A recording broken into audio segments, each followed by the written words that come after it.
What is goody YouTube? It's your boy Soggy Nachos, aka crispy, thick, delicious, and you can't even pay for it because I'm way too expensive for you.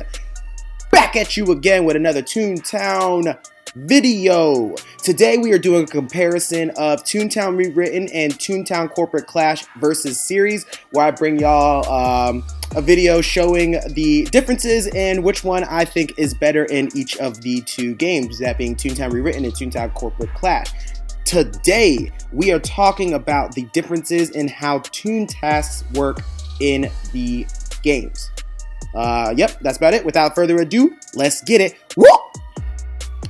Okay, so sitting here in Minnie's Melodyland Playground, chilling, not doing shit. Pulling up my Toontasks here, you can see that I have the four same typical Toontasks. They all have names to them, which is kind of cool because it's your own little like storyline basically going on within the game. Open up my sticker book here. You can see the Toontasks. The ones that you can delete are your just for fun Toontasks or side quest Toontasks that have different rewards. I'll get into how that works as I get to the side task tab. So you see here, this little graduation hat, right, is how much EXP you will get for completing that Toontask in entirety and how many jelly beans you'll get. It's important to note for the side tasks, once you finish that side task, the side task is now gone, you get your EXP. When you're doing the main quest line, it's a little confusing because you might do a series of like 5 tasks and like you go up to a random shop owner as you're running around and doing your task, and then like you'll get the EXP. It's not clear as to when you're awarded the amount of EXP that is allocated towards the Toontask that I'm currently working on. So I wish that that could be probably revamped, and it makes it a little confusing, but it's also not that big of a deal because, you know, you're just playing and you're like, oh, cool, I got 40,000 EXP. Didn't know that was gonna happen right then and there. So this, you know, this Toontask system differs in the sense on Clash because basically you don't have to have these side tasks, right? It's not like Toontown Online where you had the 4 different tasks, where you had the 4 different tasks that you could just choose from the store clerks in Toon HQ.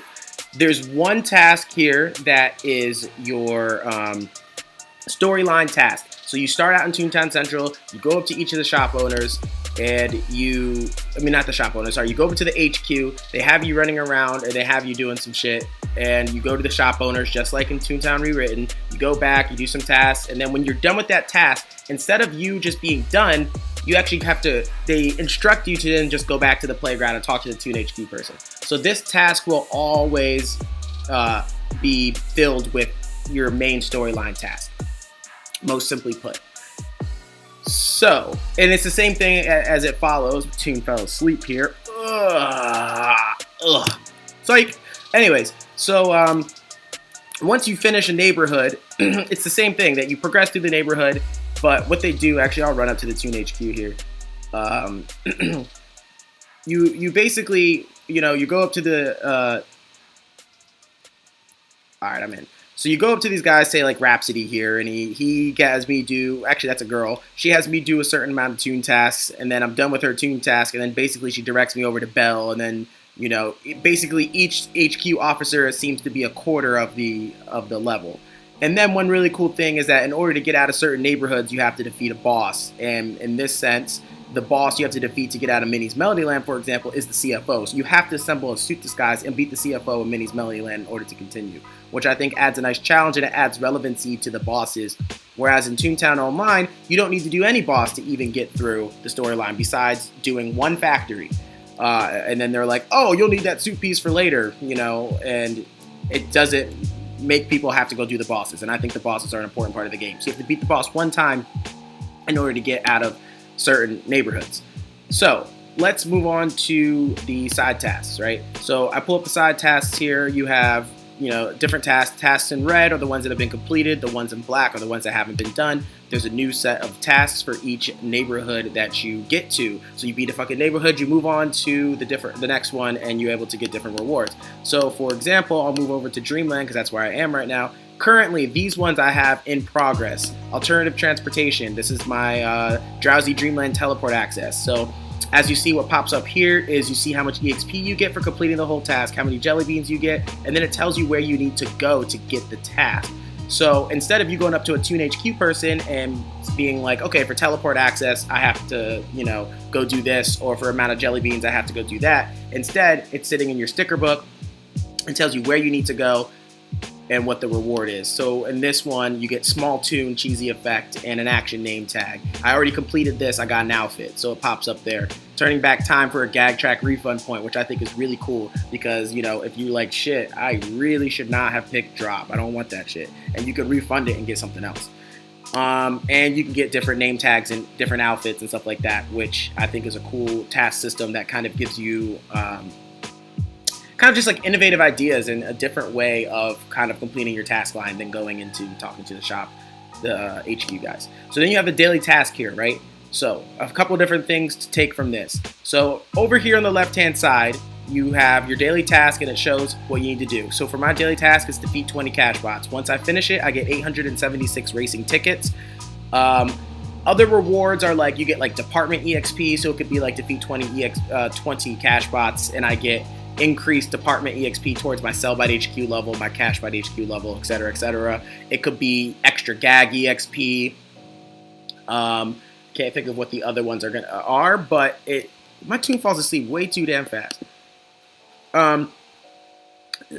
So yeah, you have those different rewards that you could get, and they usually go on for a certain amount of hours. And then you have your weekly rewards progress. So if I complete 7 days of daily tasks and claim them, I will get this bowling ball hat, which is kind of cool, right? Because you have different clothing items and it gives you kind of incentive to want to keep playing the game every day. If I don't like this bowling ball hat, I can click this re-roll button right now for 5,000 jelly beans, and it'll reset my daily, my weekly, reset my daily, and it'll give me a new reward to work towards, which I think is kind of cool because you're like, I don't want this fucking bowling ball hat. Let me get something else. The bowling ball looks weird.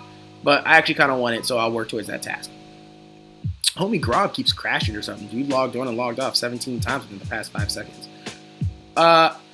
So that's basically the daily task. The side tasks being your side quests. They're optional, deletable. Don't know why you delete them, but it's very important to do them because if you're trying to gain EXP towards your main level and get gag training points in order to unlock new gag tracks or prestige your gags, which are both important for your progress in the game, you're going to want to complete your Toontasks because that's the fastest way. So you run in power level by doing all your Toontasks and gain the EXP. So you want to do your side tasks because those will get you that much, more progress more quickly towards getting the things that you need in order to be effective. If I keep texting me. So it very much differs from the TTR storyline, which we will get into right now. But obviously, as everyone knows, you run up to Toon HQ, you get your tasks. Those tasks give you a set reward, so you see what the reward is, whether it's a 1-point laugh boost, a 3-point laugh boost, your ability to carry a certain amount of jelly beans, how to get your teleport access. Oh, I forgot to cover teleport access in Corporate Clash. You get teleport access through Corporate Clash on a side task, so you can almost get it immediately as you go to the neighborhood. So you run up to that dude's shop and you do a series of quests and then you have it. Whereas in Toontown Online, it never made any sense because your teleport access to the playground didn't happen until the end, and then you're like, okay, well, I don't need to go to Minnie's Melody Land anymore because I just beat the game. So I just beat Minnie's Melody Land, so what's the point of me getting teleport access now? I don't know. But yeah, you go up to the shop owners and you run through their series of tasks until you're finally done, and then you get your reward. And same thing for gag track training. You can get, your gag tracks. Everyone knows the Toontown Online task system, but I think that it's a lot better on Corporate Clash because it does, I guess, feel a little linear because you have to pretty much follow the one quest line, but you're still pretty much following the same quest line in Toontown Online. You just have a choice sometimes because you can task shop because some tasks give you different rewards than others, but most of them are the same exact thing. So I do miss kind of having the ability to shop around and be like, oh, well, I want to, defeat 50 cogs so I can get this reward. So maybe if Clash could somehow introduce the ability to go up to the Toon HQs on the streets and get other Toontasks for, certain other kind of cool rewards, that would be dope. So, overall, though, I do think Corporate Clash's Toontask system is better than the Toontown Online task system, but I think that the Toontown Online task system, Toontown Rewritten task system, still wasn't bad. It wasn't terrible, or else I don't think I'd even like the game. But definitely running around back and forth to shops regardless is annoying. But I do think that, you know, they make the progression of the game seem a little bit more interesting with the side quests being, you know, implemented. Because, you know, that's really like the MMO feel where you're like, okay, well, I don't have to be working on the main quest line, but I can go do something on the side to get myself a reward. And you're encouraged to do the side quests as well in Corporate Clash because you get a lot of EXP for them, which in turn allows you to get training points faster, which allows your toon to become stronger and more efficient more quickly. So that's all I got on the differences between Toontown Rewritten and Toontown Corporate Clash Toontasks system. Let me know what you guys think in the comments. Which one do y'all think is better, Toontown Rewritten task system or Toontown Corporate Clash task system? Yeah, that's it. Peace.